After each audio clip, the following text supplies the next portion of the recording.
Hello and welcome to the Cheap Seats. We are on to podcast episode 11. Today I'm joined by Orca Shield as always. How you doing? I'm not bad, thank you very much for having me. Awesome. Okay, that's good. Just as I introduce you, my phone starts blowing up, so I'm gonna have to deal with that as well. So it's been quite a well, I don't know how to call it. It's been a very strange week of wrestling. Especially SmackDown. That felt really disjointed. I don't know what it was about it, but I, I don't yeah. think they know what to do with themselves because obviously they've got Backlash coming up, but there's also a draft coming up.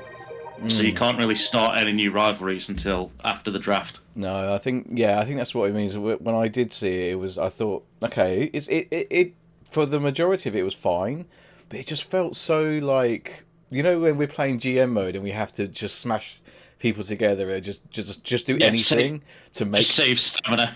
Yeah, yeah. it's right after a big pay-per-view. Everyone's stamina is shot to hell. It's yeah, There's it's been the seven same Hell in a stuff. Cell matches at WrestleMania last weekend, so everyone's stamina is now at 20, so they can get injured. It honestly felt like that. It honestly felt like that. I guess we'll start with SmackDown. From last week. So leading out the show, we had the women's title match. That was the final Was match that of the the show, the final women's match of the title. show? Okay, Yeah. I'm looking at the wrong card list then. That's my fault.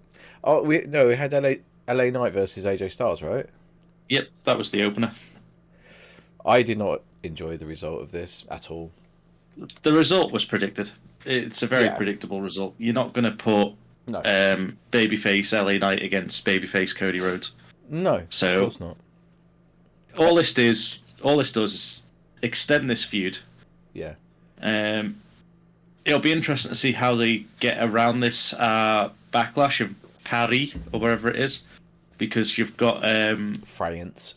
they probably want to drop. I like the fact that I said Paris and you said yeah, it's in France. There's people watching this going, where the hell's Paris? Yeah. There's It's a in Paris in Vegas. America. Don't check me. Um, yeah, so you're not going to want LA Knight to come out and cause an interference in the title match to extend this terrible feud that's going on. Because you want Cody to look strong and Yeah. Cody to win by himself. So this is a weird match. It extends a rivalry between these pair. I Hmm. get that, which no one probably wants to see because it means that it was hard because you extend a rivalry, but then the rivalry goes on cooldown. Well, AJ Styles has to go off and fight Cody Rhodes out of nowhere just to come back to this rivalry, I guess. Well, Um, it'd be interesting to see what happens with LA Knight during this whole thing. Because but if he stays relevant by being in the title picture, so to speak, um, I don't know, maybe playing mind games with AJ Styles, leading up to Backlash, which is in 2 weeks. yeah, Right. So if he plays mind games leading up to it, then that keeps him involved. But the thing is, like, so if LA Knight continues to be involved, that's just eating up more time, and he's the one from the universe to have LA Knight become champ is cooling off day by day. It's becoming less what people would like to see. I think people would still like to see it like at some point. It'd be nice, but I think to like they could have pulled the trigger on it a bit sooner. I've said this for I don't know how long now. I've said this for ages that LA Knight's peak was at Money in the Bank last year. Like in my opinion, like his popularity peak, because it feels like they're starting to cool off a bit on him, and I'm not sure yeah. why. But he needs a title win soon, otherwise he's just gonna get lost in the shuffle, and he's just gonna be, like what do they call it? Like a a good worker. Like that's it, and nothing more. Like you know, he could have a great match with anyone. It's like that's a really good. That's really good, but with nothing to really show for it. Like Yeah. you know. Anyway, that's just me. Uh, That's my sour grapes because I love LA and Knight. and on a completely separate note, I've just sent you a random photo 'cause the one that I'm looking at makes LA Knight look like he's from the Whoville. He looks like he's big. He literally looks like someone from the Grinch. I don't know why they've used that photo. Oh dear. Oh dear. Well, I mean, yeah, that's funny. I'll try and get that into the thing, into the video version. But yeah, so I mean, the match was fine, but yeah, AJ Styles defeated LA Knight. Yeah, Um, sets up the match against what? Cody in France. Yeah, what do you think of Styles' new music? I preferred his original one, but then I suppose I'm sort of like a bit biased because it was one of the first genuine surprises, I think, when AJ Styles Yeah, debuted in WWE. yeah, Because you have that great moment where Roman's like confused in the ring and everyone, like the fans just go dead because they're like, who the hell's this? It's like, because I think NXT would have been a thing at the time, wouldn't it? It would yeah, have been it's yeah. very early years, so people might have NXT thought was it's some. People probably thought it was some sort of like jobber from NXT coming up, and everyone's just like the crowd just goes dead, and then the words "I am phenomenal" come on yeah. the Tron, and just the place erupts. And so I do like his old music, I have to Yeah. say, but Well, it wasn't very heelish, I don't think. it Um, was very neutral. yeah, It was very neutral, but because obviously then he became like a face, it yeah, then it became face music, but it's still neutral music, but the new one is fine. It's kind of like his old one. It's not bad. It's just it's not better, but it's not worse. yeah, But I'm just so used to his old music that I don't see why they had to change it. But then, this could be like a new version of AJ Styles that we're gonna see. So yeah, they had to change the music accordingly, I suppose. probably that. Yeah. Okay. Uh, Did you have any more you wanted to add? no, no, that was it. No. Okay. So then we had the tag team number one contenders match, and might I just say how fucking gorgeous the SmackDown tag team belts are? Can Yes, I just say for me, these are better looking than the Raw ones, and the Raw ones are they're absolutely fine? chef's kiss Yeah, delightful. They are. they're absolutely fine. They are a pair of good looking belts. So yeah, it's not a dig on the Raw ones, but No, these belts just look. I don't know if it's maybe because of the like the dark blue of SmackDown sort of makes it just look black, so it's not as like stand out. It's just the red. Because the designs are obviously different as well. I think the Raw they are ones, I very can't remember which different. one's got which. Well, I think the SmackDown ones have got a griffin or an eagle or something like that on it, haven't they? Griffins. Yeah. Yeah, and then yeah, but these belts are just probably the nicest looking belts in WWE at the minute, which Yeah. says a lot. So, obviously, I anyone my age who watched wrestling in the early '90s and onwards will recognize this design, or at least they will be reminded of this design. This is what the original tag team belts looked like before they were changed the first time in 2002, I want to say. But the design wasn't altered too much. It was just altered a bit, and then like in 2010, whatever it was, then they went for the weird ones they've had since. Yeah, But this, I'm looking at a picture of them right now. This is like I could tell like you wouldn't even have to. I wouldn't. You could take the plates off that tell me what the is for, right? And I could turn around and go, well, yeah, those are the tag belts. It's just the square fronted design with the griffins on the side, with the little crown on the top, and the way that the banners are spread underneath. Like, yeah, I was like, yeah, that's the original tag belts. Like, they're so fucking good. But anyway, less belt watching and onto the match.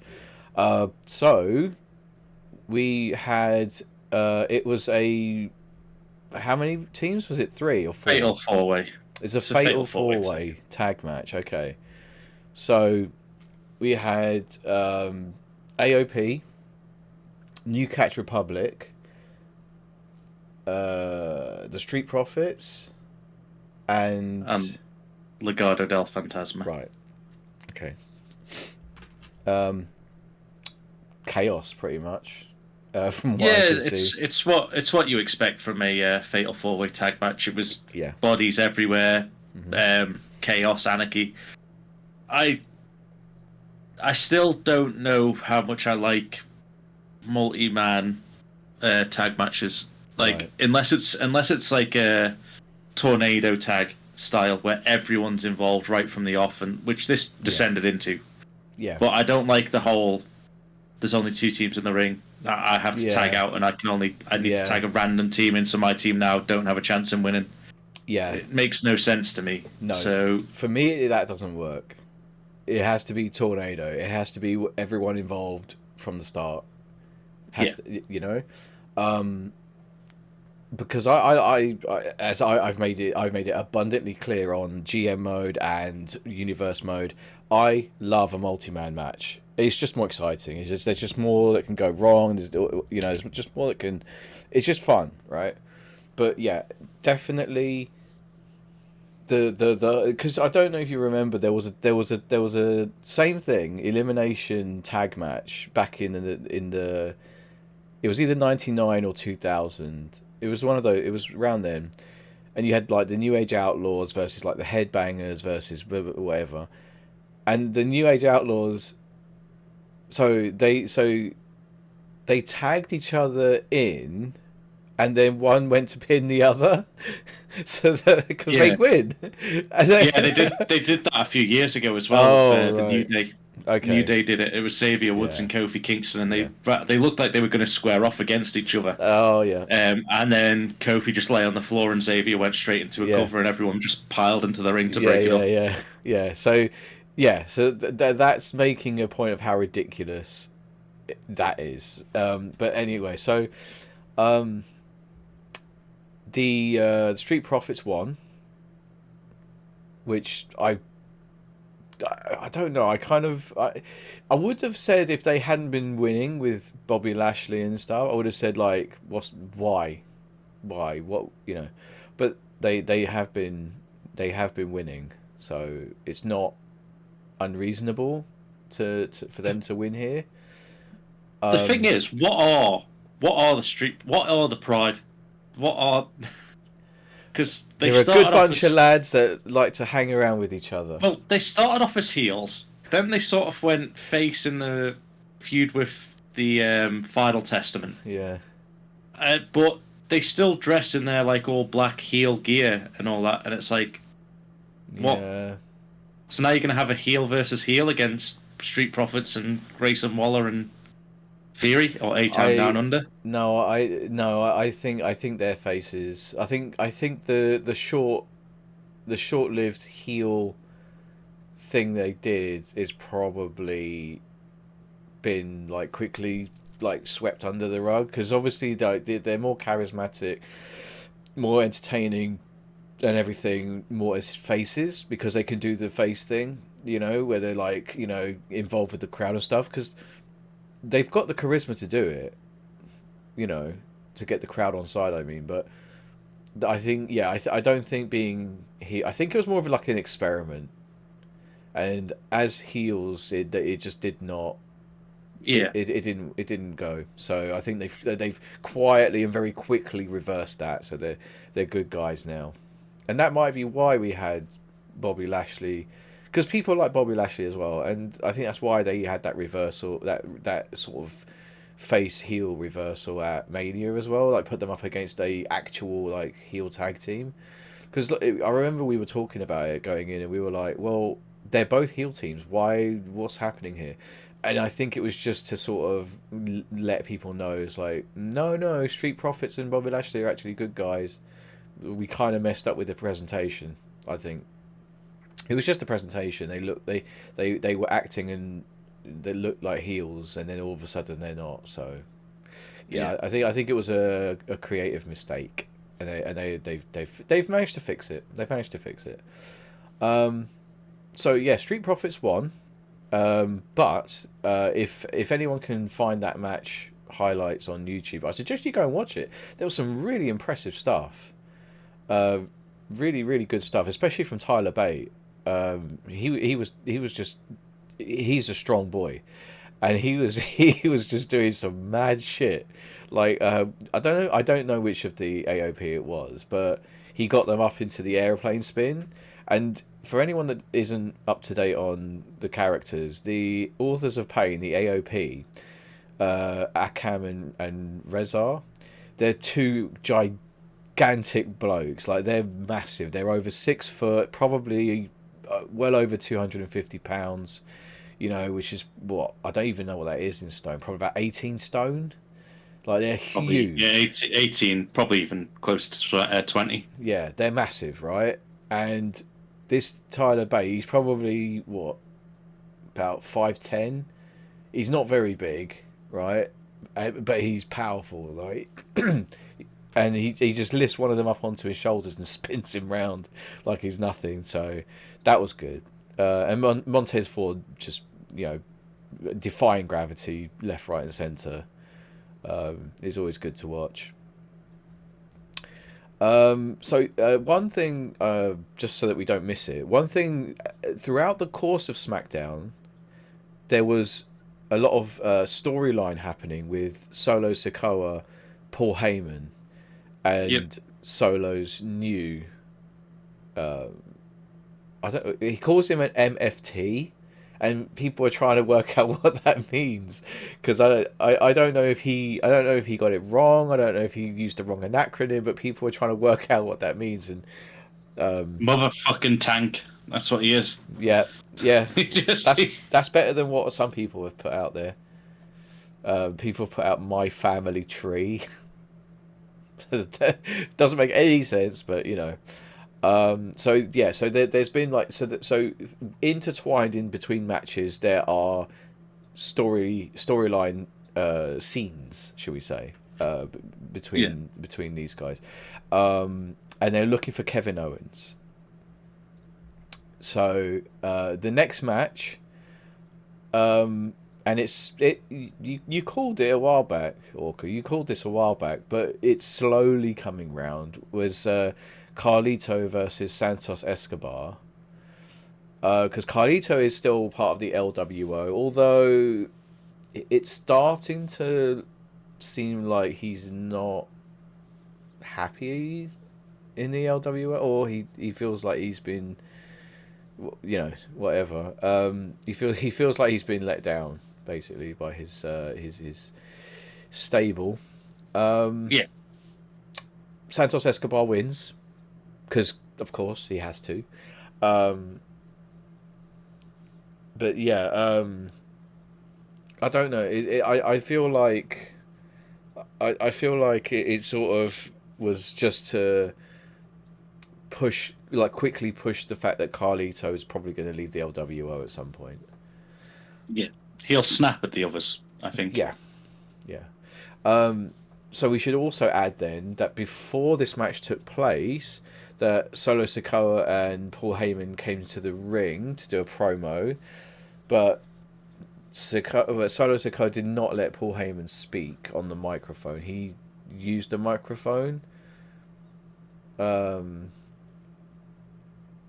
then the camera pans to the entryway, and Kevin Owens comes flying through the curtain, and he's like bleeding down the side of his head, like you know, and Tama Tonga is basically messing him up. So yeah, so they basically bring Kevin Owens down you know, and he wants to fight them. Like, even though he's like bleeding, he's clearly hurt, and he ends up fighting them. Yeah. Which like, okay, yeah, that's good. Like, make Kevin Owens look powerful, like make him look strong like that. But he ends up, you know, yeah, we don't know how he ended up with all this blood down the side of his head, or at least No, like you say, he's already bleeding when he comes. yeah, he's already bleeding when he out. comes through the curtain. Yeah. Yeah. Um, Can I just say though that if you watch our YouTube channel, then there was a predictions for the year right at the start of the year, and someone, I'm not saying any names, said that blood would come back in WWE you did this year. You did. I'm not afraid to say it. You did.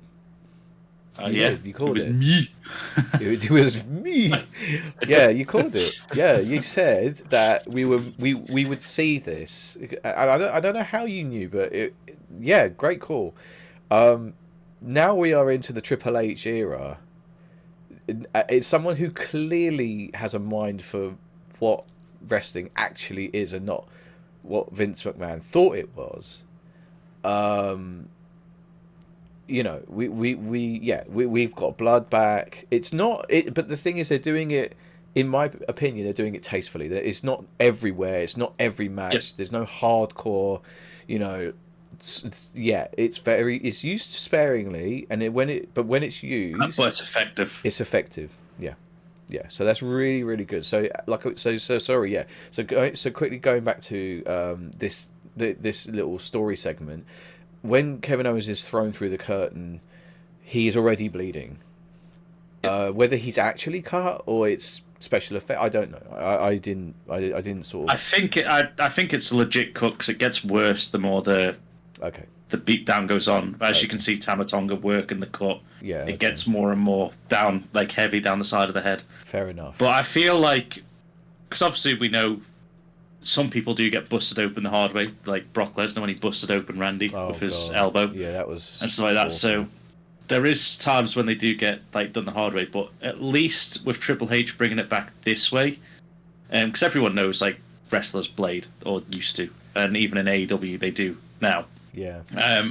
But at least the fact that it was done backstage, it could be done safely. Yeah, absolutely. Like they can have someone like do it for Kevin Owens if they wanted to, or something like that, where they weren't going to slice anything that they shouldn't off, so the blood comes out and it looks effective, but it's in a safe manner. Yeah. Because if they have him pre-bleeding, then because like you say, we didn't see what happened, and there's been there's no WWE exclusive footage as far as I can see from backstage. It's just literally out the curtain. That's where you first see Kevin Owens already bleeding.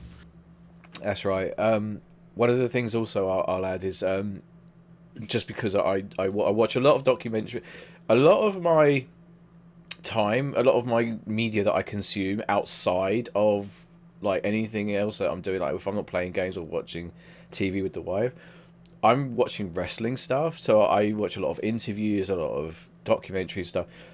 Wrestlers that will blade will generally not let other people do it. They'll generally do it themselves because they know how much pain they can, because just, oh God, okay, we're going to go way off track here, but we're going to come back. I just want to tell this little story. For anyone that never watched ECW, there was a wrestler on ECW called New Jack. And he was, well, let's just put it this way, he was violent, overly violent. And they had a incident which is quite famous. It's called the mass transit incident. And anyone can look it up. It's all online. Basically, the short version is basically this guy who claimed he was like local talent for a local promotion.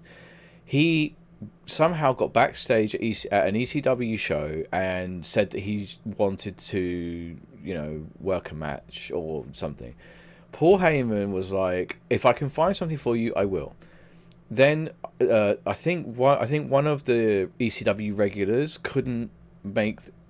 He was meant to wrestle against New Jack and his tag team partner in a tag match with Devon Dudley. And whoever the other guy was, the other ECW regular, he for some reason he didn't make it, or there was some issue. So this other fella who was a local talent he was asked to step in to be Devon's Devon's tag team partner, and he said, "Well, it's ECW. Let's get extreme, sort of thing." So he said he wanted to get colour, as is the wrestling term for it, is to be cut, right, so that he bleeds during the match. But the thing is they say, "Okay, have you done it before?" He's like, "No, I haven't." So he said to New Jack, this particular guy, "I want you to cut me."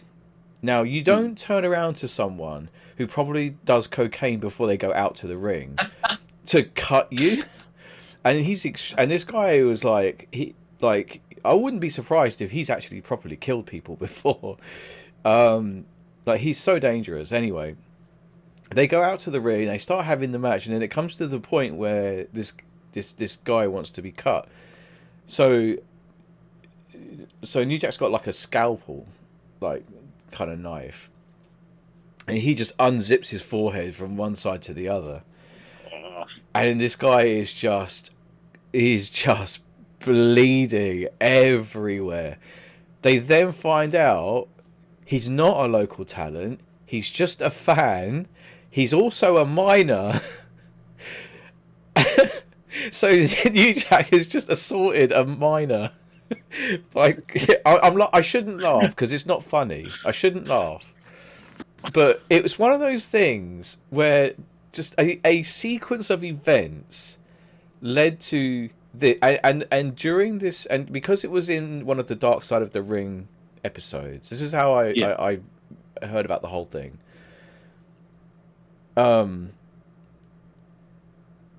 New Jack, when he's being interviewed, he says, if you're gonna blade, you do it yourself, because you know how much you want to do, you know how much pain you can take. He's like, you do it yourself. You never let someone do it for you. He said, but this guy, he asked me and asked me and asked me, and I finally went, fine, fuck it, I'm gonna, okay, you want to bleed, fine. And he just he done him.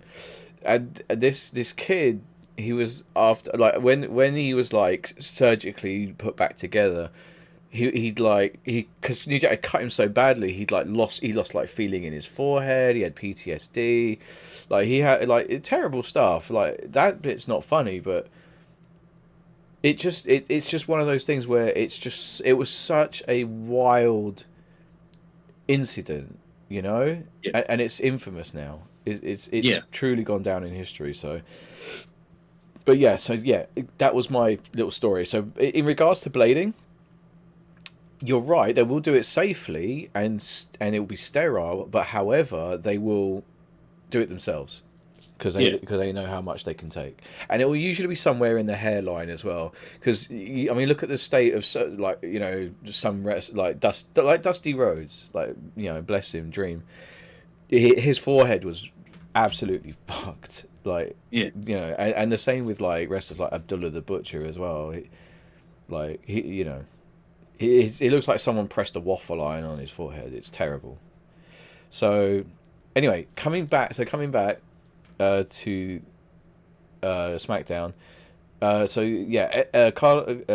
Carlito was beaten in his match by Escobar. Yep. But yeah, it was a good match. Carlito got to show off a bit of his lucha libre stuff, and just how good he is. I guess, like, he's still great. And then and then it was then it cut away, didn't it? There was an advert break for those watching live, and when they came back, we actually found out how Kevin Owens was bleeding, like what happened, and there was a car crash out there. This is going back to Attitude Era now. Like, there was a car crash outside the arena, and it was two rental cars as who's the GM in charge? Is it Adam Pearce? No, Nick Aldis is in charge of SmackDown. Nick Aldis, yeah. Yeah. So yeah, Nick Aldis was like, one car belongs to Kevin Owens and the other car belongs to Tama Tonga.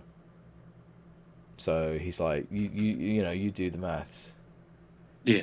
And he was talking to Paul Heyman at this point. He was like, you know, you need to get your boys in line, sort of thing. Right, so quickly let's move on. We had Bayley versus Naomi, and this is the end of the show now, isn't it? Yeah, this is the end. What a Right. beautiful end it was. Okay. Sumptuous end. I know. Glorious. I know why you're saying that. So we had you have Bayley versus Naomi. So this is a face versus face. But Bayley did say that Naomi is getting the title shot because she deserves it. Naomi's great, but I've never been like, I want her to be champion. Like, there's just something I don't know. She's just not clicked with me ever. So I've got on here because I'm reading off of the sheet now. So because I completely forgot, Damage Control and Bianca Belair and Jade Cargill were sitting in like executive boxes, but they were side by side. Seats. They were up in the cheap seats. They were, and they but they were in like I mean, it's classic, isn't it? Wrestling, like all of these executive boxes, they could not put them like further apart. They had to be in the ones next to each other. Yeah. So yeah, they were obviously, you know, throwing shade at each other throughout the. Weirdly though, they both want the same person to win. So yeah, that was a bit strange. Yeah. It did make me laugh because obviously, though, you think about it, Damage Control don't want Bayley to win, but then Bianca Belair and Jade Cargill want Naomi to win. So it was, yeah, so they were both cheering for Naomi, which is fine, I guess. It was noted on commentary that they are friends. Naomi and Bayley are friends. They were both working. Well, you could tell they were both working babyface. So clean match, no cheating. You know, no shots in the corner when you've done the clean break and then you punch them. The match was fine. I didn't think it was like special. Like, I didn't think it was overly special. I thought it was good. Well, no, it was all a set up to the final, isn't it? It was all a set up to the last. Well, would you like to tell us what happened? Would you like to? What would you like? It was glorious. Would you like to walk us through? They went to the outside of the ring, getting close to the commentary desk. I think Bayley's putting Naomi onto the commentary desk. And then, out of nowhere, here comes the best wrestler in all of sports entertainment. It was Tiffy time, and she just blindsides Bayley, and then attacks Naomi, rolls them both into the ring, and then hits her signature. I don't even know what it's called. The Stratton Buster, or whatever it is. I don't know what it is. What? I don't know what it's called. Well, I can't say Stratus Faction, can I? 'Cause that's some super fan you are. No, I have no. I don't even know. It's the prettiest. It's called the prettiest moonsault ever. But I don't want it to be called that. I want it to be called the Stratton Buster because it sounds better than the fucking prettiest moonsault ever. Although it is pretty because she hops up all the turnbuckles and then absolutely nails it. Yeah, but because like part of her gimmick is this like perfect daddy's girl, daddy's little princess. Yeah, I think the name does work. Because it's also a bit of fun as well. You know, because eventually they might be able to say, well, my moonsault's prettier than yours. Ooh. Like, you know, there's all that shit. So, yeah, I think she's destined for great things. I mean, she makes it look so effortless as well. I can't roll backwards on the floor. And she hops up all of the ropes and then moonsaults back over. I'm like, damn, okay. Like, you gotta give it to her. She's looking fantastic. Like, yeah. And she's a heel. She's a bad guy. So she's allowed to interrupt matches. She's allowed to cheat. She's allowed to do these things. And it was a no contest finish because classic, two baby faces, of course. But yeah, it could potentially make. I don't know if it's made official yet, but I think you're going to get a triple threat at Backlash. I'd say. I reckon you're going to get Bayley, Naomi, and Tiffany. Potentially, I don't know yet. all I know is that this is building. We're not gonna get Naomi as champion. I think we're getting Bailey versus Tiffany Stratton, and I think it will be a passing of the torch moment. That's gonna be. I'm gonna go into that in more detail. Oh my god! Sorry, are you watching the thing? Are you watching the? Yeah, just Oh, Claymore. Ray's got in the ring. Drew just claymores him out of his shoes. All right, sorry. Yeah, so I think we will get onto it more in the predictions for Backlash, but I do think that Bailey is going to pass the torch to Tiffany Stratton. I think that she is going to be the next big, like, women's wrestler. But yeah, that's pretty much how SmackDown went off the air, I guess. Yep. Yeah, it was fine. It was a fine SmackDown. Nothing apart from the whole Kevin Owens thing. There wasn't anything too outstanding as far as storylines go, because really, truthfully, the only storyline going is the whole, Solo Sikoa is now trying to take charge of the bloodline and change things. Yeah. So yeah. Anything you want to add for the SmackDown? Yeah. Or just utter silence? That's also fine.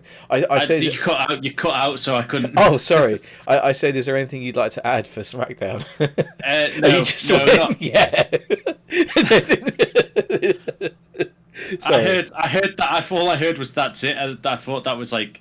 I said all I heard was for SmackDown. That's when you came back. Oh. So I was like, "Yep, I thought you were saying that's all for SmackDown." So I was like so confused. No. Is there anything you want to add for it? No, I think it's going to be good. Next week will be really good because that's when the draft happens. Okay. But the draft is happening at a weird time for me because you can't. It's the draft and then Backlash. So Backlash surely has all its matches already made before draft. Yeah. So I don't know it.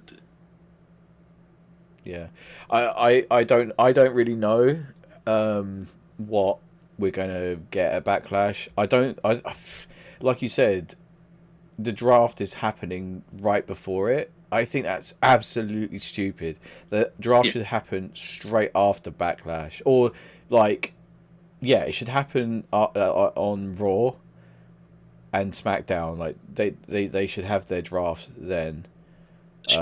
Straight after WrestleMania or after Backlash. Yeah, or you just get rid of Backlash because it's just a glorified B pay-per-view, isn't it? At this point. Yeah, but then you've got 2 months without a pay-per-view, and it used to be, or you just bring a different one in because it used to be so good, and then when it changed its name to WrestleMania Backlash, and you just got the same matches as WrestleMania, over and over, it just, I don't know, I've lost interest in the thing. Yeah, that's fair. It can get really boring. Yeah, that's for sure.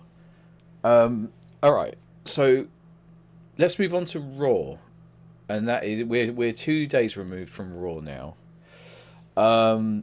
So a few things that were announced in advance was a battle royal to crown a new women's champion after Rhea Ripley had to sadly vacate the title. But I've got a theory about it, and I will raise that when we get to the battle royal. We had a World Tag Team Championship match, Awesome Truth versus DIY. So DX versus Miz and Truth. Yeah. I'll speak more on that when we get to it. Right. Okay. Fine. We have Ricochet and Andrade, who seems to be doing the rounds, strangely, versus Dominic Mysterio and JD McDonough. So now we're back to having Judgment Day as a tag team of some form back together, which is always really nice to see. And then we saw one of our favourites, but we'll come to that because that was more of a surprise than anything else.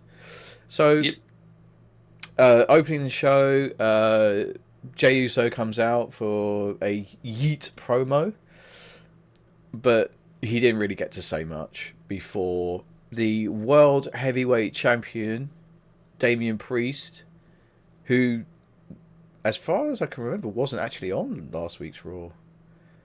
I think it was just a backstage thing he did He's with backstage, Finn yeah. Balor. That's right, yeah. So, so the champ interrupts Jey Uso, and he comes down to the ring, and they've both got microphones, and they have a back and forth, about when they faced each other before, and because just to keep everyone up to date, Jey Uso is the number one contender for Damian Priest's title, so they're probably going to have a match at Backlash. Yep. Yeah, and then there was, and then Planet Head, JD McDonough, got involved. Tried to, he tried to get Jey Uso with a sneak attack, but he ended up knocking Priest over. Because I really hope they don't, because it's one of the best stables that are in the company right now. Although they need a bit more cohesion, they're going. But you can see it happening. They want Judgment Day to break up, especially now that Rhea Ripley's on the bench. Damian Priest is gonna leave because the World Heavyweight Championship. He's not gonna want to stay around in Judgment Day because they keep losing. Yeah. We may as well touch on it now because it happened during the week. We'll get on to the sad part of the week after Raw, but the good part of the week is Finn Balor's just signed a new massive deal with WWE. Yeah. So he's going to stick around. So I can see maybe down the line Finn versus Damian for that belt. Maybe. But that means they need to turn Damian face. Oh. Before then. Yeah, how though? Because Finn Balor has been doing some of the best Finn Balor for the longest for since he turned heel and was in Judgment Day and everything like that. He's renewed himself in my eyes.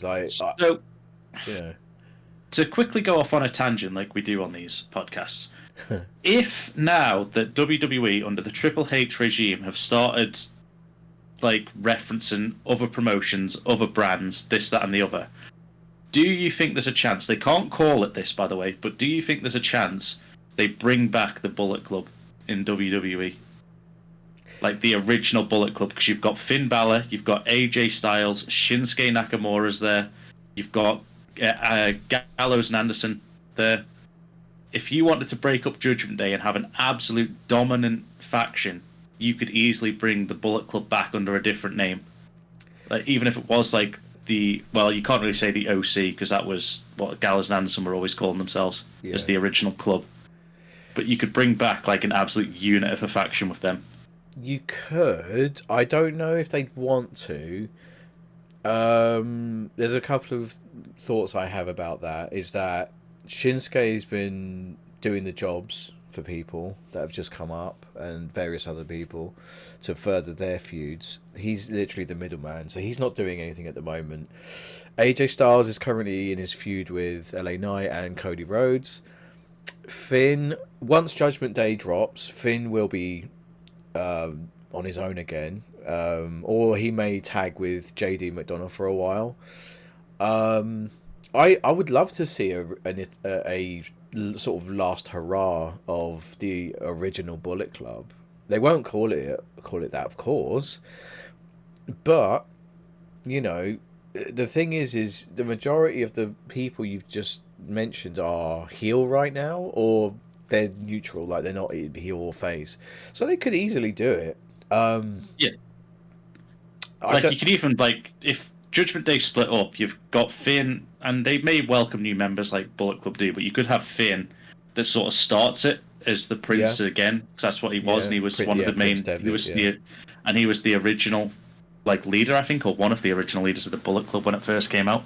So he could always get, because Gallows and Anderson aren't talking to AJ at the minute, so we could convince them to join straight away. Yeah, because he can be if he's left you, let's get the club back together, or the band back together, whatever you want to, whatever they eventually call the things. Like you say, they can't name it Bullet Club. Yeah. Then he could sort of work the fact that, like you said, Shinsuke's just getting the job role at the minute. He's just jobbing out to these people in the middleman feud. So Finn goes to him and goes, sort of like what's happened to you. You used to be dominant. Yeah. Brings him in. You could easily get Yeah. Shinsuke back up. Shinsuke can still go. We've seen it in the last man standing match with We know, Seth yeah. Rollins. It's not like he's a he deserves to be in this job role. He should be a dominant force in the main roster, and he's just not. So you could easily get an actual faction that is just an absolute unit, and they don't even need belts as such. They could even throw right the way back to sort of like Shield days, where yes, they had the belts, but they could just literally run riot if the brand. Yeah. Be like this unit that just jumps in and like attacks people. Well, until WrestleMania, Judgment Day felt like they were going in that direction, but then they didn't. My problem I have, and we're going to come to, I think we're going to come to, I'm going to save what I'm going to say for later, because I think I know what you want to address. I think we're going to address it after we've finished with Raw, as like a sort of ending segment. So I'll save what I'm going to say. But yeah, that would be awesome. That would be, I would love that. I would love to see a new stable built from the ashes of the Judgment Day when it finally finishes. Because this has been a great stable. Like, this has been something that people will talk about. You could even... Oh, no, I suppose that's not, because that would be more of a face group. I was going to say, because the Judgment Day's got the Angel Wings, they could even like call it something to do with a Phoenix. Because, like you said, the ashes of the Judgment Day, this new faction rises. And you've just got like... This like... I don't know. But the thing is Triple H also understands that a lot of the fans my age are like, we're also very, like, we're video game fans as well.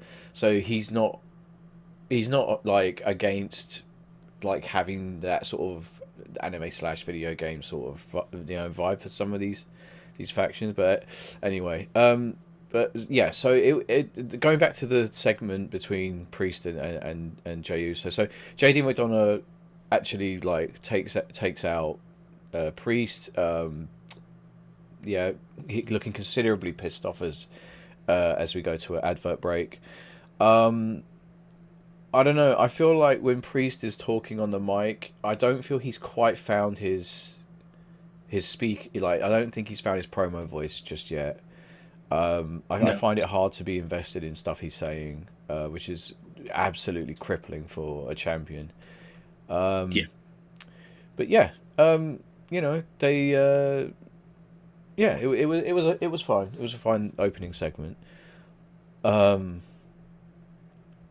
So then we had the tag match, which I'll probably let you speak about because, well, I love all these guys as well, but you've got a particular fondness for DIY.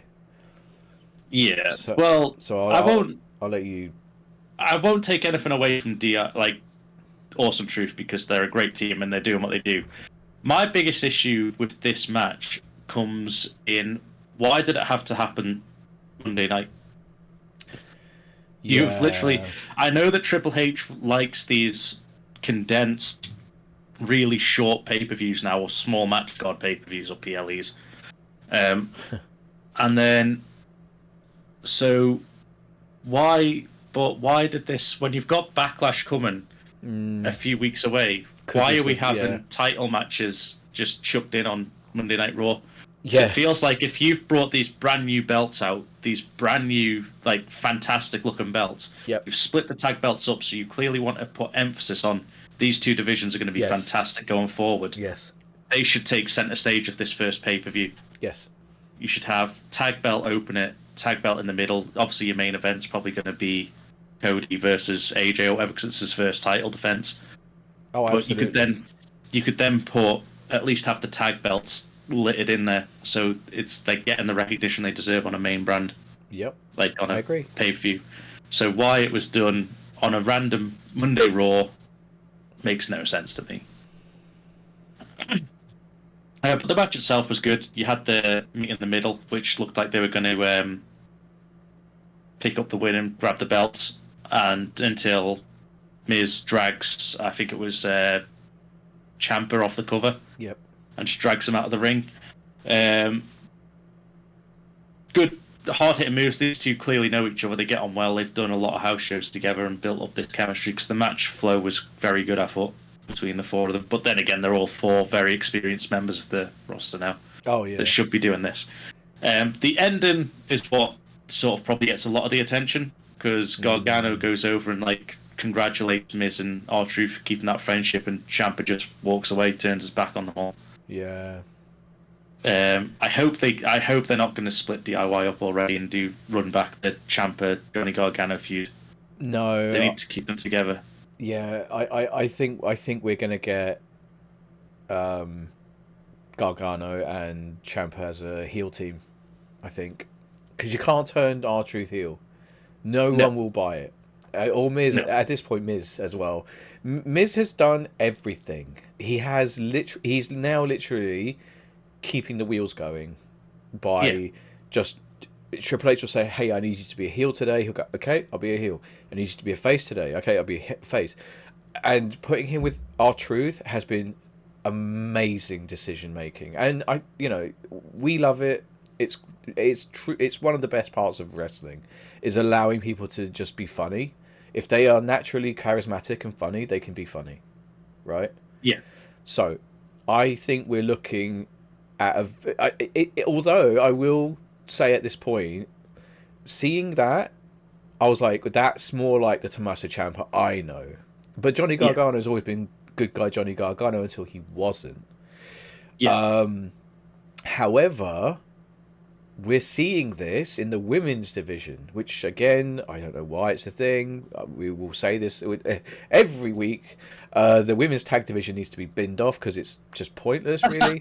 But we're seeing the same thing, or we saw the same thing with Candice LeRae and Indy Hartwell, where one is like a bit sort of, oh well, I'm not sure, and the other is like, no, I'm going to be a heel. So we're starting to see it now. You're either with me or you're against me, sort of thing. Like Candice went, and Indy went with her, obviously. Yes, exactly. You could get that. I think we're going to see the same thing here. I think we are I'm just thinking of all the good like cosplays you could get from Johnny Gargano as a heel. Well, yeah, pick a supervillain. But yeah, I think. See, the thing is, I've also noted with the tag division until something else we're going to come to as well, which I'm kind of sad about, but like it kind of like it's kind of like it had to happen at some point. I feel like there's not enough heel tag teams. But we'll come to that. We'll come to that. Right, let's move on because we know what's coming. So the return of the Ring General, without his beautiful Intercontinental title belt, which they won't change because it's only just been changed in the last 2-3 years.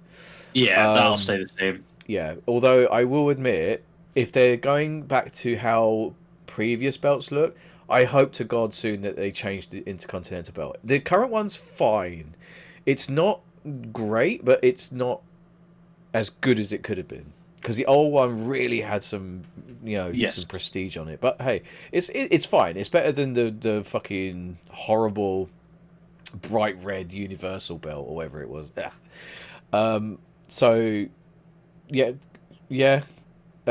He was. So this is I think this is a cool little thing. So just for context, Gunther, he cut a promo, graciously accepted his defeat. I think it would be. He almost thanked Sami Zayn, didn't he? He was thanking him. Yeah, he did. He kind of like, thank you for releasing me to now go after anything else and go for bigger things. Because but then he kind of like, I don't know, he kind of then sort of was like, I want the Mars bar, but I'm going to go for the Aldi version. He goes because he said he's going to start with King of the Ring. Now, back as a youngster, I quite liked the idea of King of the Ring because it felt like there was a reason behind having King of the Ring. And then as years have gone on, it's meant less and less and less and less, and then it was just you're going to change your gimmick. Yeah. to look like a king or queen, Yep. you're going to get absolutely destroyed in the next WWE video game because they Yep. start making it now. So Yep. whoever wins this is going to be known as King whatever. Yep. Next game. Yeah.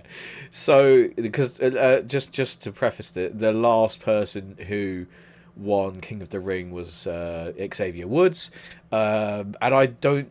How many titles did he win while he was King of the Ring? 0, maybe a tag. I don't know. And I believe it was the 0. Queen of the Ring was Zelina Vega, so Poor Zelina. Queen Zelina, Yeah. who, to be fair, ran with that role very well. Yeah, but that's wearing a crown and a cape and carrying a scepter. Like, it's fine, but nothing comes of it. So I've always been like, well, it's a pointless title, but hey, it's just. I'm hoping that under Triple H, or Paul Levesque, as we must call him now, because he doesn't go as Triple H anymore. He goes as Paul Triple H Levesque. Yeah. So I'm hoping maybe he'll take it back to what it used to be, the King of the Ring, and not have the cheap gimmick, and that's all you get. It'd be fine if it means something. Like if it means you get to choose what title you want to go after, and you get automatically put in the number one. Like if it had like a real good reason for winning, then absolutely it makes sense. You'd want to be King of the Ring, but it could work with Gunter winning it, in a sense that he's obviously the Ring of Sacred, and he could make it he could make it his sort of kingdom. He could, like, if you want to come into my sacred ring, you have to like appease me, sort of thing, and he could be an absolute dick with that title. Like, he doesn't have to wear the he doesn't have to wear the crown. He doesn't have to wear a cape. He doesn't have to go as King Gunter. He can just be like, I won it. This is my map. I am the king of this sacred. He'll be the general of the ring. Yeah, I think that'll be the cool. I think he'll change the title of it and like as his first decree, it's not king anymore. It's general. Like, Anyway, so quickly, so let's speed on because we're getting caught up. Because we have a lot to talk about afterwards. So then there was a match between the New Day of Xavier Woods, Kofi Kingston, versus Imperium, which obviously is Giovanni Vinci, Ludwig Kaiser. We have seen these guys like wrestle so much. I don't know if you were looking at me or not, because I seen you do a double take because I'm impersonating Imperium. Oh, I did. Like you were just doing a double take of me looking like a dick. No, I did. No, I didn't. I didn't. I honestly didn't. But that's fine. So yeah. But then I think what stands out from this. Okay, so this was not about. This was not about the match. It's about the story within the match. So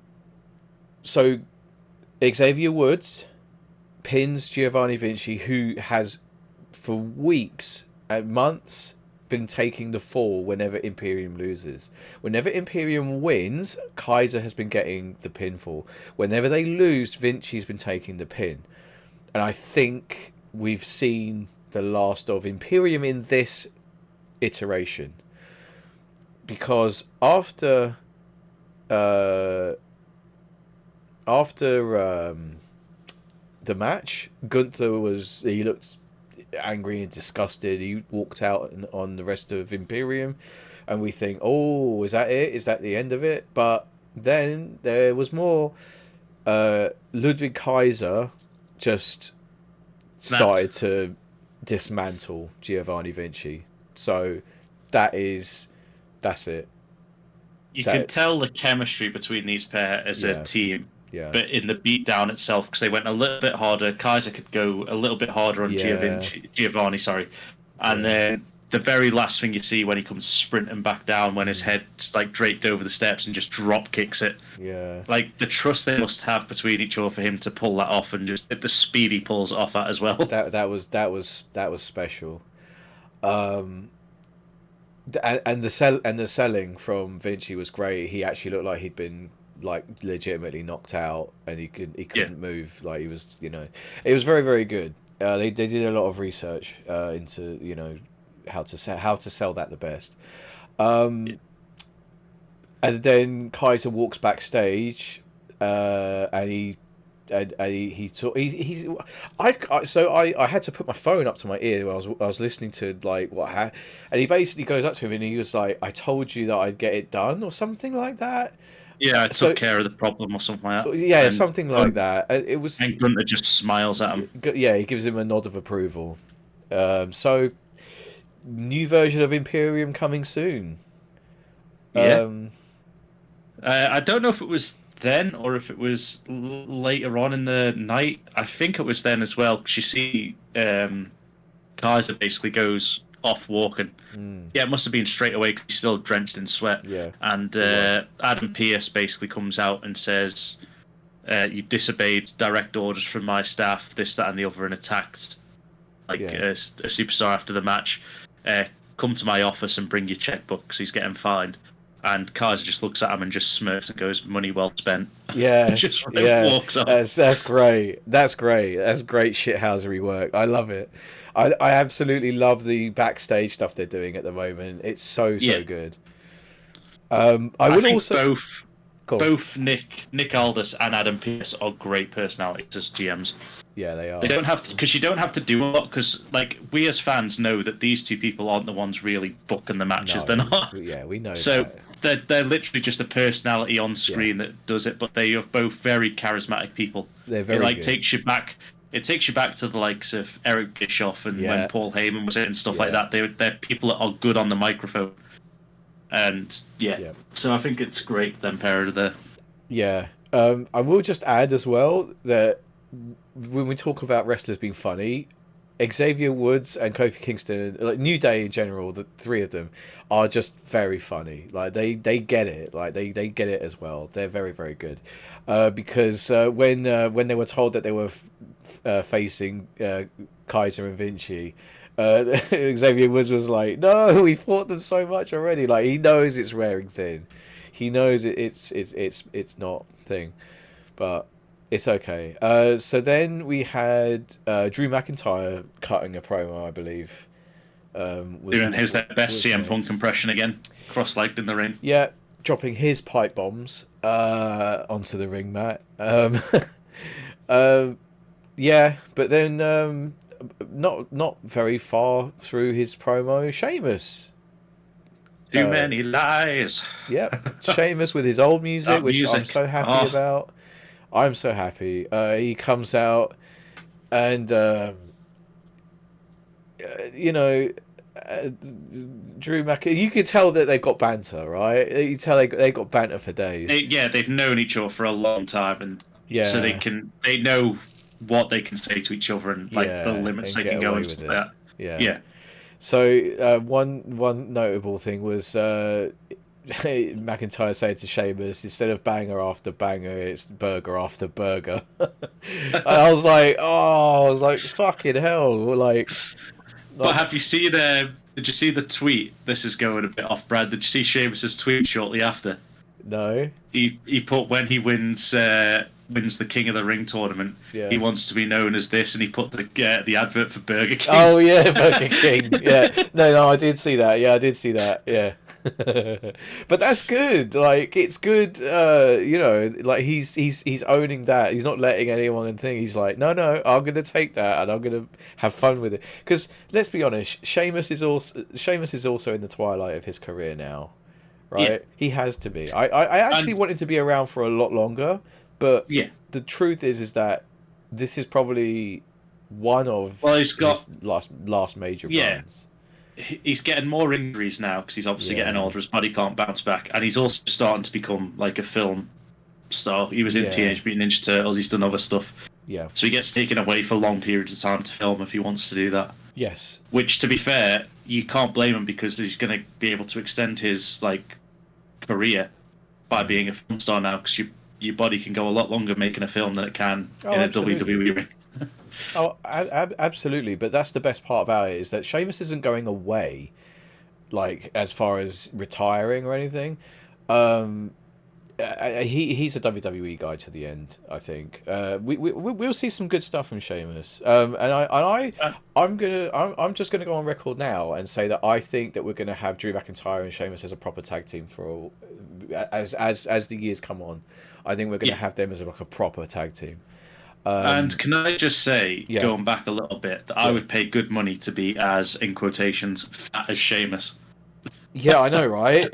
I know. They're like, oh, the Sheamus has got he's had a few extra pies, like, and I'm looking at myself. I'm like, fuck. I mean, like, I like the gym as much as anyone. Well, okay, I like the gym as much as people like going to the gym. Like, I started going back recently, but there's absolutely no way that like his arms and legs are still fucking huge. He's got a little bit of a tummy. I've got more of a tummy than he has, and people are talking about him being the Burger King. Please, please give me a break. So then we had Shinsuke Nakamura come out to his match against Sheamus. You knew the outcome straight away. Yeah, I mean, look, Nakamura hasn't won for I don't know how long. But yeah, it went very, very quickly. You know, brogue kick out of nowhere. Game over for Nakamura.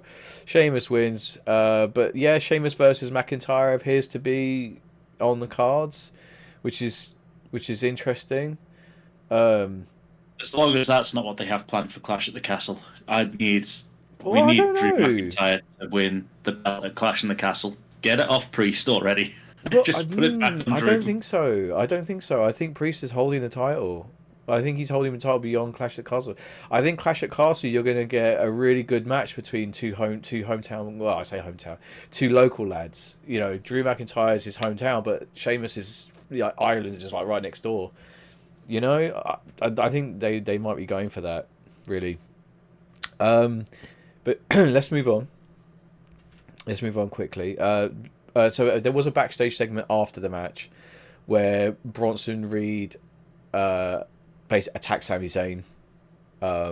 So we think that maybe he might be next in line to face Sami Zayn for the IC belt. Yeah, well, he was meant to be in the IC picture at Elimination Chamber, wasn't he? But yeah, he was. He obviously had the birth of his daughter or son. His child, yeah. And you don't want to miss that. So no. Fair enough. You know, again, congratulations, Bronson Reed. So going forward, we had a Chad Gable promo. Now, okay, this is golden. This is where we see some of the best character work, but also, for me, one of the saddest turnarounds. We finally get proper heel Chad Gable. Not just heel because I'm annoying. Like, no, heel because I'm a prick. Version of Chad Gable. So Chad Gable and his Alpha Academy go to the ring. And then he talks about with him turning on Sami Zayn. Yep. And how Sami Zayn stole his WrestleMania moment, which you and I both said exactly that. It was Chad Gable's WrestleMania moment, and Sami Zayn just stepped in and took it.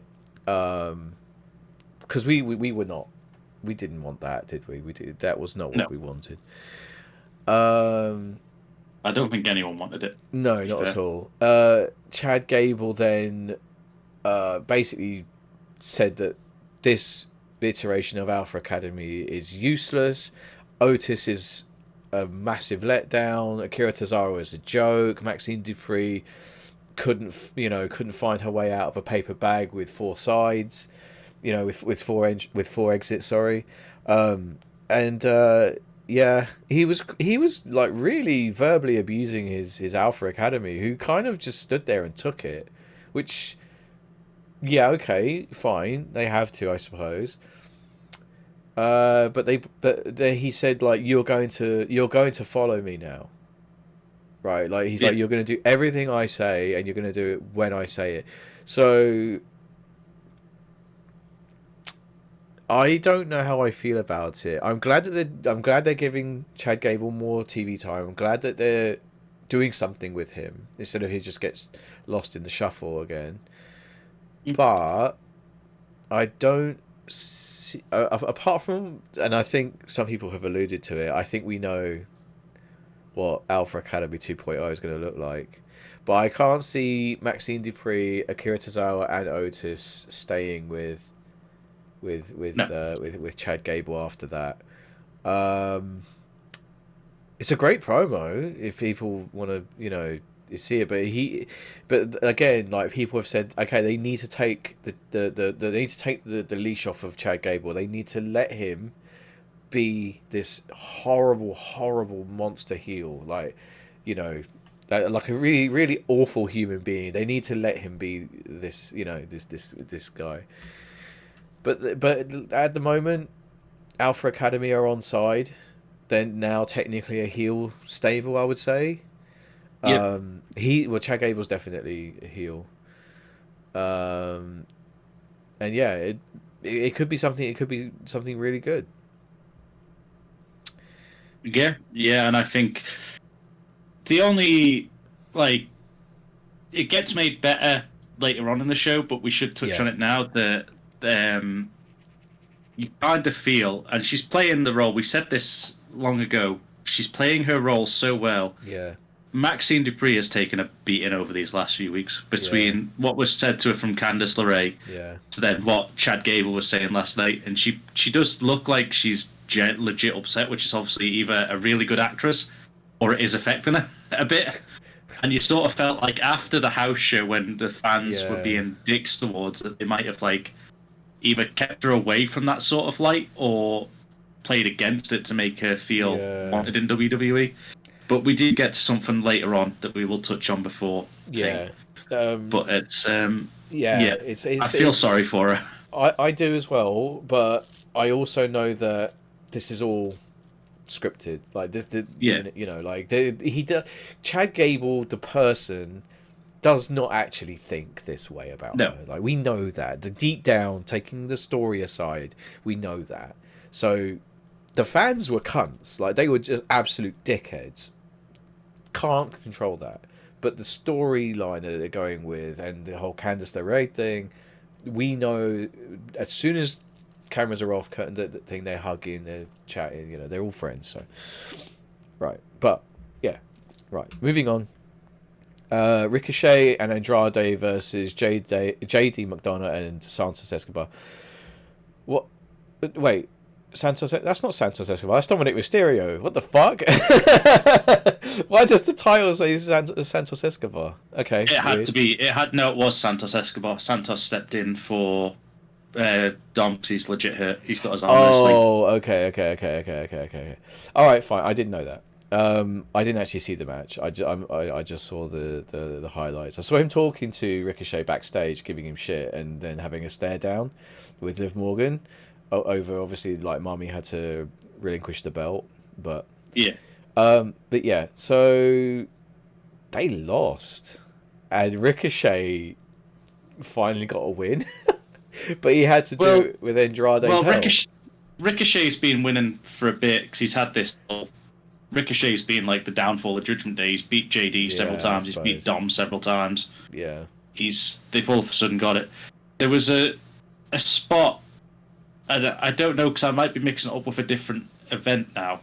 I think it is a different event because it came up on my YouTube. The clips you can get, and it was a picture of obviously because we all know Ricochet is with Samantha Irvin.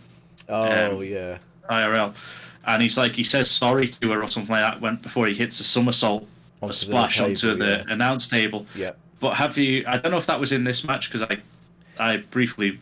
this was my toilet break when I was watching Raw. I won't lie. I don't care for either of these two. It wasn't this match.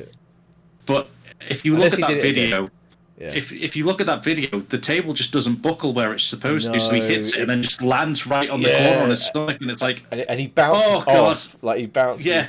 Oh, that looked terrible. That wasn't. I don't think that was this match. But it was definitely one recently. Yeah, it looks awful. Like he hits right, like his lower midsection on the on the right on the edge of the table, and he bounces back off of it because it yeah.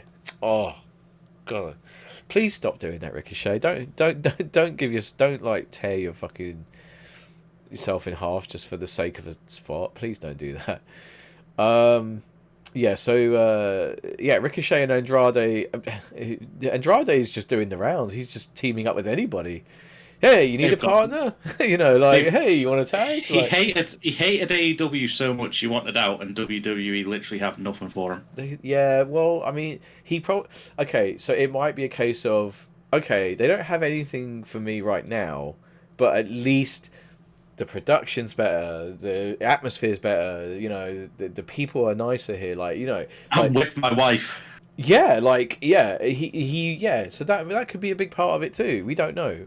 He seems Maybe they'll make like a power sort of thing, like power couple, what yeah, they try, yeah, like what they tried to make Seth and Becky out of when Charlotte returns. They could yeah, have maybe.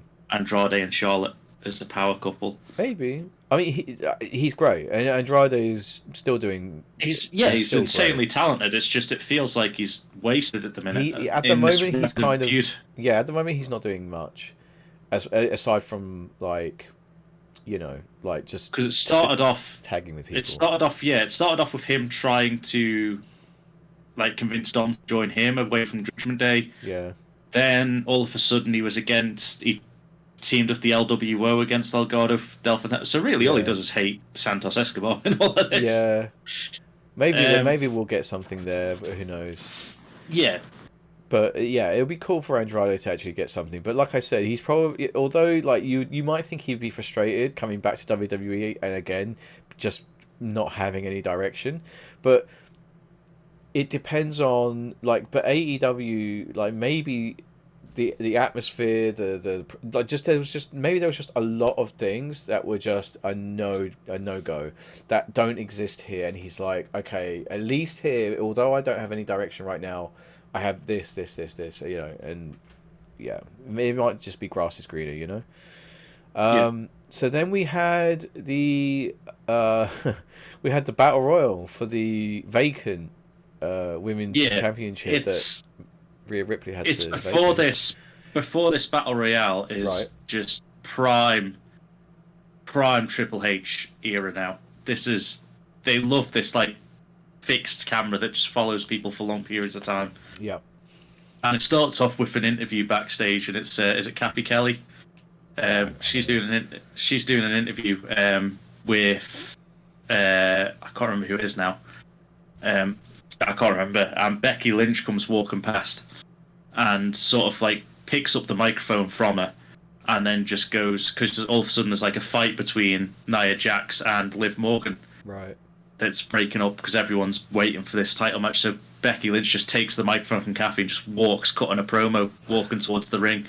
And she's like, oh, we've got all this. The Rhea's had to vacate a title. We've got these women all here wanting to fight for it. And then on this side, this is what I say earlier that makes up for it. Just before this match, you've got Ivy Nile and Maxine Dupree, who's still looking quite upset after the Alpha Academy bit, sat on a bench, like on a crate backstage in the just before the gorilla area. And Becky Lynch just stops, looks at her looks at Maxine Dupree like straight eye to eye contact as she sat on this thing, and just goes, "It's your first title match tonight. It won't be your last. Chin up. You're going to be great here." And then she carries on walking. Yeah. Wow. Okay. And then just and then goes, and then the camera just follows Becky Lynch, and she goes straight through Gorilla, still talking straight to the camera, and she goes, "Right, let's go do this then," and then just puts the microphone down, and music hits, and she walks out of the curtain to start the match. Great. And it's so good, these long camera things. If they get it right, it's really good. Yeah. There's times when they don't need it, like we said a few weeks ago, when it just followed around the ring, and Dakota Kai and Bianca Belair had a botch at the point, and it was like, that time they didn't need it. But if it's like going from backstage to the ring area, perfect. That's when you can do it. Yeah. But yeah, the match itself was that's probably the only good thing I can say about the match, because the end of the match is fucking it's just pointless. So before we get to that bit, let's just run quickly through all the participants, and then you could be like, well, yeah. So we have Candice LeRae and Indy Hartwell, which already is interesting because it's a tag team. Maxine Dupree and Ivy Nile, again, another tag team. Kaden Carter, Katana Chance, another tag team. Chelsea Green, Piper Niven, another tag team. Shayna Baszler and Zoe Stark, what is going on here? Another tag team. Then we have Nia Jax, Natalia, Liv Morgan, and Becky Lynch. So out of all of those competitors, we have 4 singles competitors. Everyone else is in a tag team. Shayna and Zoe, yeah, they can go for single matches, but they are generally presented as a tag team at the moment. When you've got someone like Nia Jax in like a battle royal like that, you know that she's throwing out everybody, pretty much, right? Yep. And she did. Well, I mean, it wasn't a great battle royal, but it was kind of fun. There was a lot of stories happening within the thing, which is again very much Triple H's thing, because within the Women's Royal Rumble, we still saw there was a lot of other story happening as well, which was good. Maxine Dupree had a good showing as well. Nia Jax and Piper Niven, 2 strong ladies, smashing the shit out of each other was thing. Chelsea Green being just doing her job to absolute perfection. It was good. I thought it was okay, but the end is absolutely predictable. Oh my god, was it predictable? Becky Lynch wins. So Becky Lynch is now the women's heavyweight champion. What did you say? Pointless. Hate every second of it. You just wanted it to be somebody else, like anyone else. No, to me, it makes no sense. This makes 0 sense whatsoever. So I know you've got your theories about Rhea Ripley, which we'll get to. Okay. But if you were going to have Becky Lynch win this belt, give it to Mania. Because this is only 2 weeks removed from Mania. So if you were going to give it to Becky Lynch, because surely Rhea must have known what's going on at this point, because unless it's a legit injury, which it didn't look like it was, because where she was holding her arm is not where the chair hit her. You think it's that she might be expecting. Yes. Which if she's expecting, you don't announce you're having the baby until week 15, because if anything goes wrong with the baby, it's usually within week 0 to 15. Yeah. So she's not going to announce it to the world yet, which means that, okay, get Rhea off. So if that means if Rhea is going to be away, you give it to Becky at WrestleMania, or the logical choice is the fact that the person you wrote her off with on kayfabe terms is Liv Morgan. Give the belt to Liv and let Liv hold it until Rhea comes back as a massive face to kick Liv's arse and get her belt back. Yep. You had 2 options there. Either give it to Becky earlier if you wanted that, because Becky still hasn't signed a contract, which I'm assuming this means she's going to. Her contract runs out in 2 months' time. Yeah, but there's still Backlash, and then potentially SummerSlam or whatever it is. Yeah, there's so many people. Like, Nia deserves it. Nia's been dominant as well.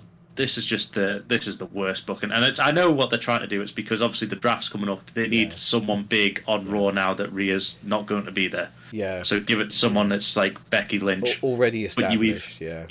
But you either do it at Mania and let it be just that's the end of, so Rhea can actually lose the belt rather than vacate it. Yeah.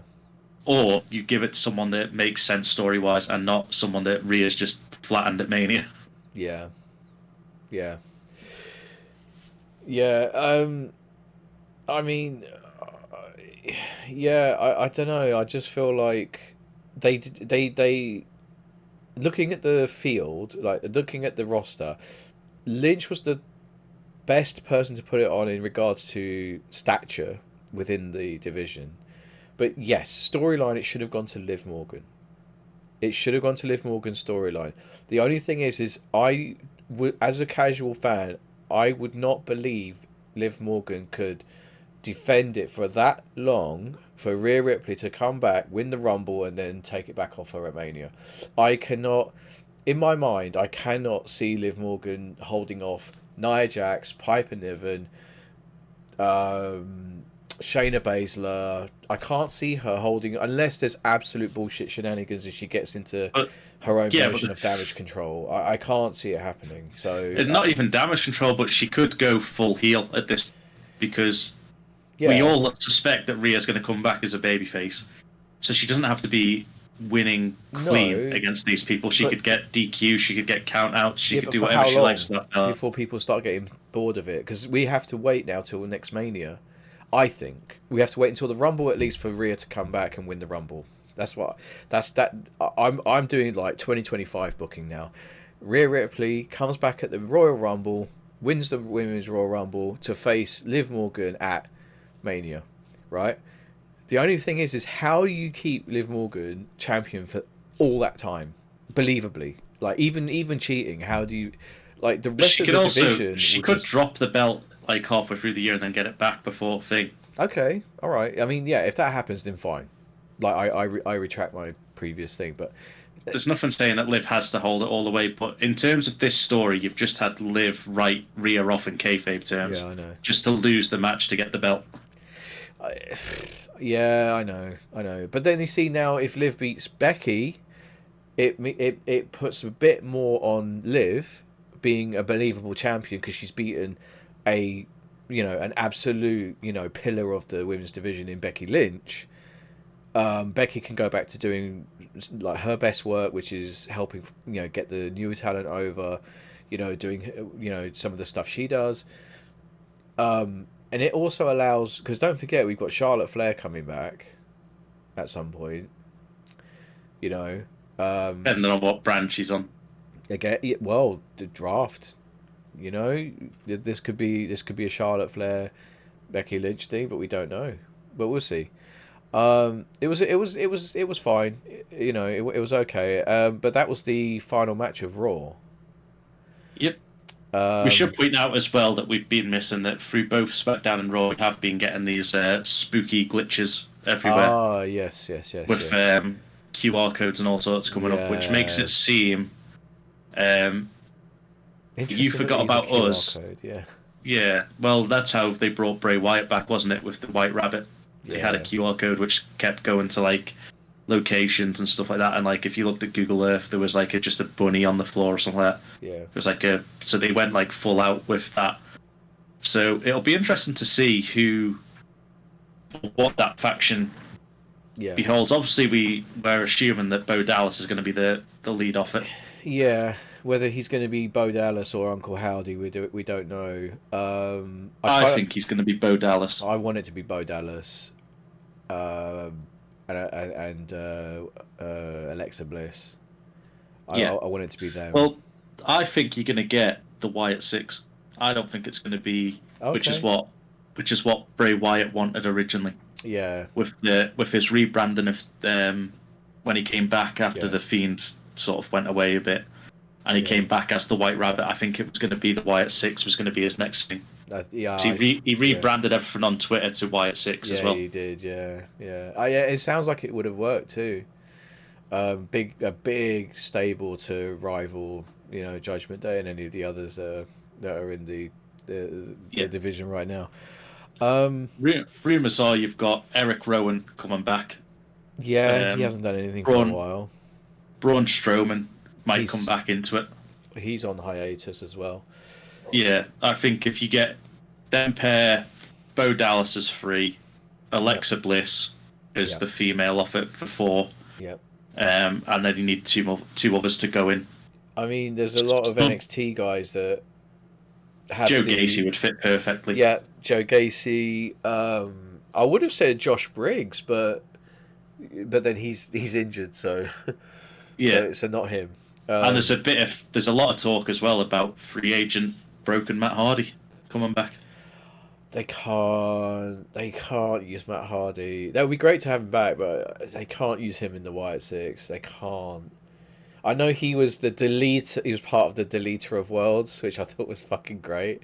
But no, it's just no.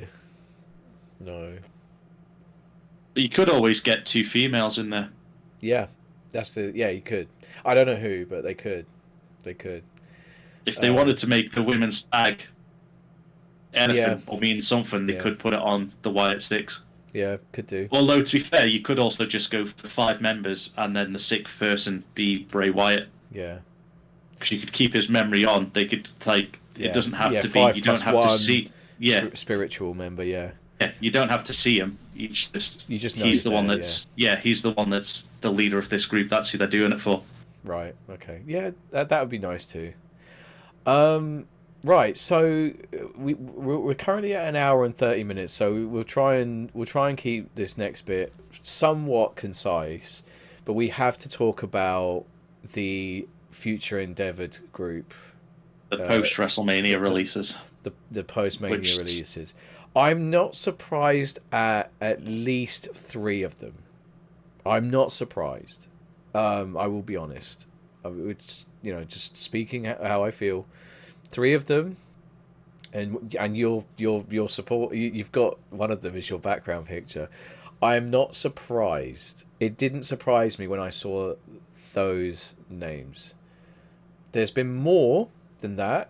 So we'll run through the list, and you can help me if I've forgotten one. But we have Jinder Mahal has been released, Sangha has been released, and so has Veer Mahan. So those 3 have been released. So there is no more Indus That's all gone. Xia Li has been released, which, to be fair, I have said for the longest time, great character, but literally brings weapons to the ring and doesn't use them. So yeah, I don't know. And her other half, whatever they partners. Well, they can't be partners, but Zion Quinn also got released. Zion Quinn got released as well. He came out with Xia Li in NXT for a bit, and then there's the male side of that sort of. It was a weird faction. They were just kicking people's heads off. yeah, they were just like in story murdering people. Yeah, so they got released. There was more I read. I can't. Oh God, who else got released? I'm gonna have to. Von Wagner. Von Wagner. That's it. Von Wagner was released. Which I sent this to you. When I messaged you on Discord. That I thought he was quite popular. He seemed quite popular on NXT. So that surprised me, but apparently he tweeted something last year or something, and it got him into a lot of trouble. And so they think that, because of that, they were like, we're not gonna renew your contract. So work to the end of your contract, but we're not renewing it because of what you did. I don't really know what he did. Apparently he tweeted something inappropriate, but I don't know. And then the last person that was released was To the Moon. Cameron Grimes. So I said this to you that and you got upset because you were like, that means that Tiffany Stratton's gonna go as well. No, Tiffany Stratton is definitely not going anywhere. Cameron Grimes' gimmick, as far as I can remember, was always that he was a spoilt rich kid that invested in a lot of crypto. And his gimmick was that he was a crypto, that he was a Bitcoin, that he was he was a cryptocurrency. Because if anybody who pays half attention to things like cryptocurrency, they know that the wording that they like to use for a coin getting really high value is that the coin goes to the moon, right? Yeah. You can apply it to other things, but that's generally where the term came from. Okay. Yeah. So when a character says, that's really catchy, I like that, I'm going to try and use it, you're basically saying, I am this thing that people know the phrase for. So Cameron Grimes was basically saying, I'm a rich kid, I invested in a load of cryptocurrency, but I am a cryptocurrency. Yeah. Now explain that. How are you a commodity? I mean, I'll keep fucking losing. I mean, to be fair, when we first started this podcast, we had a segment right at the end of every week, and I think I did all right booking Cameron Grimes with his money. You did, but you are not in creative control of WWE. I mean, I've always said that my friend Alexis should definitely be a manager. He should definitely, because some of the stuff he comes out with it's just amazing, and he should be a mouthpiece for someone because he would get them over crazy, right? Because he's just got that Yeah. that shithousery sort of thing. You should go into creative because some of the stuff you come out with is genius, and you can work within the realms of wrestling and get someone whose character is very stagnant and and do something with them. Apart Whether from carrying cross, check out universe mode. even Scarlett's doing better than Karrion Cross. Thank you to Raw, whoever that GM is. But no, in all seriousness, I feel sorry for these guys because Yeah. okay, the thing It's is, sorry, especially Cameron Grimes, because yeah, if you haven't seen it, it's a 2 minute long video. Check out Cameron Grimes' yeah, post on Twitter. It yeah, is genuinely heartbreaking when he says about how the last thing he said to his dad before he died is, "I've just been signed with the WWE," because it's all yeah, he ever wanted to do. yeah, And then obviously his dad was in the hospital bed at the time, so that's the last thing he literally told his dad. And he was like, "I gave my all to this like company. I'd do anything. I just wanted to be part of the WWE." And then to see that he's gone, like the way he sounded, like he's proper crying in this video, is heartbreaking. Like I said, it's 2 minutes long. Go check it out. But the way he comes across, he was like, it seems like he's just like, if they wanted me a job for the next 10 years, I'd job for the next 10 years. He was like, I literally just wanted to be in WWE, yeah. which is sad. But It I think he is. is, if he goes away. But the thing is, what these like, what is it? 7 people? 1, 2, 3, 4, 5, 6, 7. Yeah, 7 people have to realize is, it's at one point in time, Cody Rhodes was on that list. Yep. Drew McIntyre was released. Jinder was released. You know, and they came back. All three of them that you just mentioned and I mentioned, they all became champions. Yep. They went away, reinvented themselves, and they came back, and they got the big. They got the big gold. They got the belt. So it's not the end of the road. They just, but yeah, I see what you're saying. It's incredibly sad because to them they feel like this is it, but there are so many promotions out there. There's so many opportunities that they will get now to do Yeah. something different. Like look at Ty Dillinger, Sean Spears. He was released. He went to AEW after a while, New Japan. He went refined his character, refined his craft. He's come back. He's now in NXT, and he's doing great things as Sean Spears, not Ty Dillinger. He's dropped that, but he's Sean Spears now, Yep. and he's doing great stuff.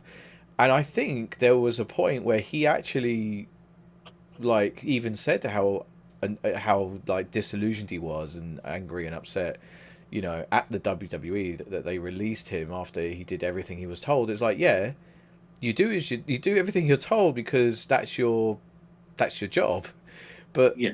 it doesn't mean that they're going to keep you on just because you keep saying yes. Like you know, like Cameron Grimes said, if they wanted him to job for the next 10 years, yeah, but that's not a reason for them to keep you.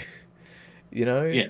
so And you don't even have to look at like the three names we said in Cody, yeah, Jinder, who came back and he's now gone again, and Drew. Like you said, they all came back, they became, but then even people that haven't come back to WWE, look at Zack Ryder. Look at what Matt Cardona's doing on the Indies. He is king of the Indies right now. He is. I mean, he's hurt now, which is Yeah, awful. he's going to have surgery. Shoulder, I think. But he's I think he's torn his tricep or something. Oh, like that, okay. Well, he'll be back. Yeah, but even him, he is like the most over and one in demand indie star. Like it's not like a heel giving himself a fake title. He is literally the king of the indies. Yeah, yeah. And let's remember he was Zack Ryder, Yeah. who people liked, but only liked as a ha, like, you know, oh, isn't he cute, sort of like a puppy, you know. Oh, Yeah, yeah. But then after a while, you're kind of like, okay, I need to get on with actual stuff now. I can't play with you anymore, you know.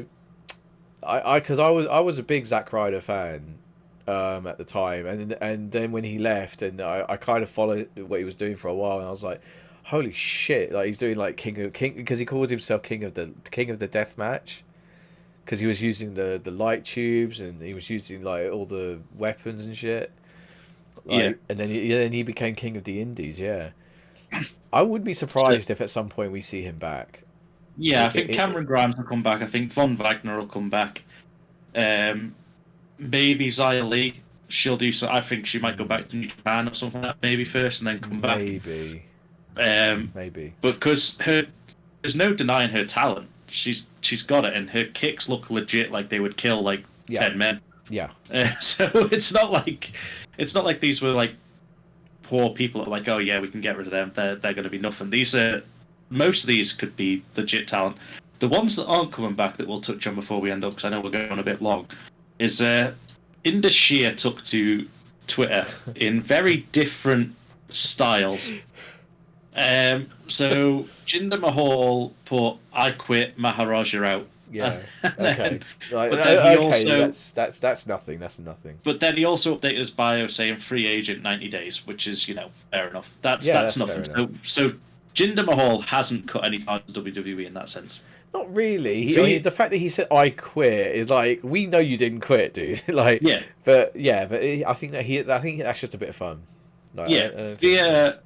Via Mahan said, when it comes to honor and respect of Indians, sacrifice comes first. Goodbye WWE.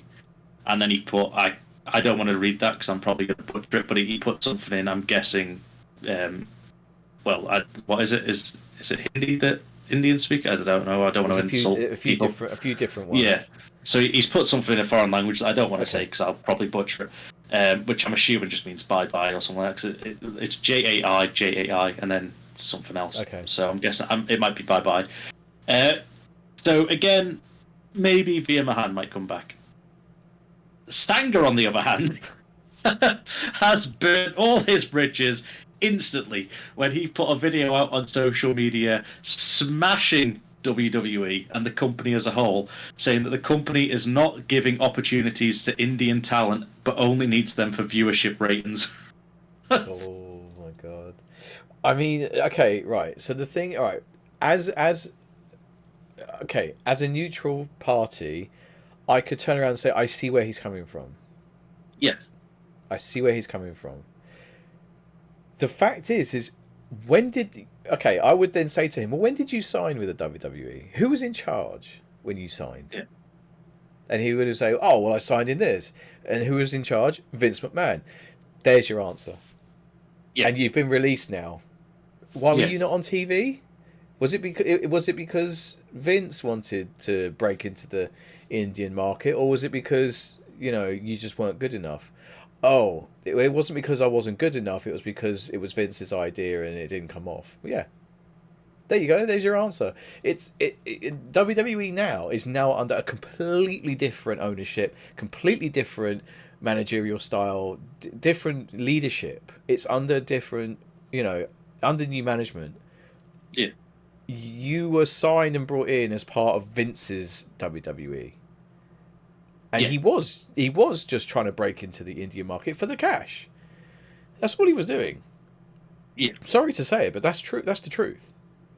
Yeah. And now you've been released because actually there's nothing for you at the moment, and not likely to be. Also, the other thing we have to remember is these guys were signed on very large contracts, Yes. large contracts. I think And I think if they come back, it will be a smaller contract, but with a more reasonable, sustainable contract. So he's pretty much fucked up a bit there, but I can kind of see what he's saying. He's not saying anything that would be untrue, but it might be untrue to this new era of WWE, but not perhaps from before. Yeah. But the other two, yeah. Xia Li put out a statement just saying thank you WWE, thank you Triple H, and thanked all the fans and stuff. She's And that's how you do it. That's how you yeah, do it. and She can looking come at back whenever she wants. yeah, looking at her bio on Twitter, I've got it up now. I didn't realize this. I'm assuming it's true. I'm assuming this would have been fact checked before, or someone would have told her to take it down. It is WWE's first Chinese female superstar. So I believe that's part of the hype around her coming in initially, was that was the yeah, case. so Yeah. you've had loads of people reaching out, like Gunter's reached out saying thank you and good luck. Yeah. Yep. Io Sky said that they'll miss Xia Li, so Xia Li's getting a lot of support from all of the talent backstage. Yeah. But that is like, this is going to sound weird, and I don't know how to word this without sounding like either patronising or nothing, but that is very much sort of the way she's like handled it in this whole thing. Because I'm looking at it, I'm not going to read it all because it's quite a long thing that she's got. Yeah. This feels very much like the culture of like the Chinese people. They are very humble. They are very much like thank you. This is literally them. They're, like reading this, it's sort of like this just reads like this is what they're about. And you see that from like the World Cup and stuff like that. And I know that's a completely different sport, but like when you like look at the World Cup and you see like the Japanese and the Chinese fans after a game, they just tidy up the stadium. It's like if that's an English fan, there is stuff smeared over that seat if England have lost. There is You got no hope. ketchup smeared on that seat. You've got cans of Carling crushed and thrown on the ground. Yeah. It's just a cultural thing. It's just a cultural thing. You know, and I think on the way out she was probably told, listen, the door isn't closed. It's just, you know, you need to go away, you know, like do your thing, explore, you know, and then you know there'll be an opportunity for her to come back. Yeah. I'm sure we haven't seen the last of Xia Li. I'm certain. No, I think she'll come back. Yeah. The last thing I'll say before we wrap up is the only thing that I feel sorry for these like 7 people most is of course. this is like the week. This is where WWE I think have done this wrong, in the sense that they've just let go 7 people. 7 people have just lost their jobs at the end of the day. Not taking it aside from how good you think they are as a wrestler. 7 people have lost their jobs, and in the same day as you announced, 5 of these 7 people, you've announced that Finn Balor has just signed a massive deal with WWE, which sort of thinks like that money that you've just let them go has gone straight to Finn Balor. Yeah. And they've also got Becky and Seth's contracts coming up, so it's sort of like you sort of feel even more sorry for these people. It seems like if WWE left it a week, 2 weeks, and went Finn Balor's signed, everyone would be like, okay, great, Finn Balor's signed a new contract, fantastic. But the fact that they've announced it the same day as going, these 5 people have just lost their job. Yeah, they've lost their jobs, but guess what? Finn Balor's just signed a really lucrative deal. Yeah. I would say that's probably poor taste. But I would like to also say that there's a good chance it's probably unrelated. Yeah. However, there is always the thing of why were they released, and they say because of budget. And if the budget meant releasing talent so that they can pay for Finn Balor's new contract, Seth's new contract, Becky's new contract, if that's what even Drew's contract's coming up soon. Drew's contract, if that's what it takes, they, as horrible as it, and this is the thing. I hate the fact I did a business GMVQ. I hate it because I end up seeing it from both sides. If I didn't, I would probably be like, no, fuck that. These people just lost their jobs. But from a business perspective, you kind of see how and why they have to do it.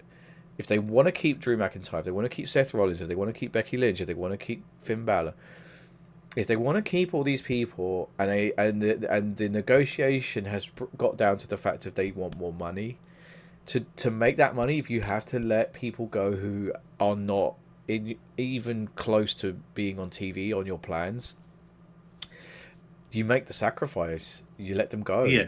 You take what you would have paid them and you put it into this new thing. It's not a nice thing. It's awful. It's truly awful. But it sucks because I hate sounding like a fucking corporate shill. But it is business. I hate it, but it is. You know, I studied business for like 2.5, 3 years. Yes. That's how it is, and it's awful. It's fucking awful. But hey, you know, there we go. Right, this is a lengthy podcast.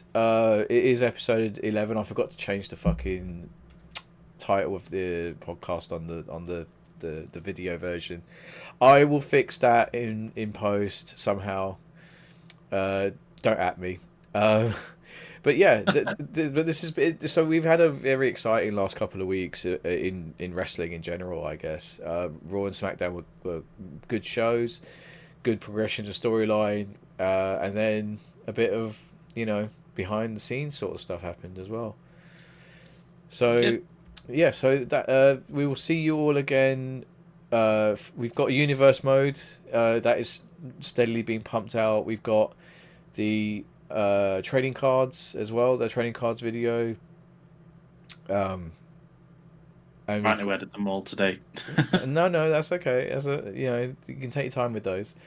But we will have more universe mode soon, and I think the next time we'll be doing a podcast will be the week before Backlash, won't it? So we may have a match card as well that we can speculate over in regards to Backlash. We should have, yeah. Yeah, we should have an idea of what is going to be on the card, and we'll give our thoughts on that. And with that being said, we are done here for today. So thank you everybody for listening. We appreciate it. If you're on Spotify, follow the podcast. If you're on YouTube, drop us a like and a subscribe on our channel. We would love you forever and appreciate it. Your tribal chief will thank you. And with that, it's goodbye from me. And goodbye from me.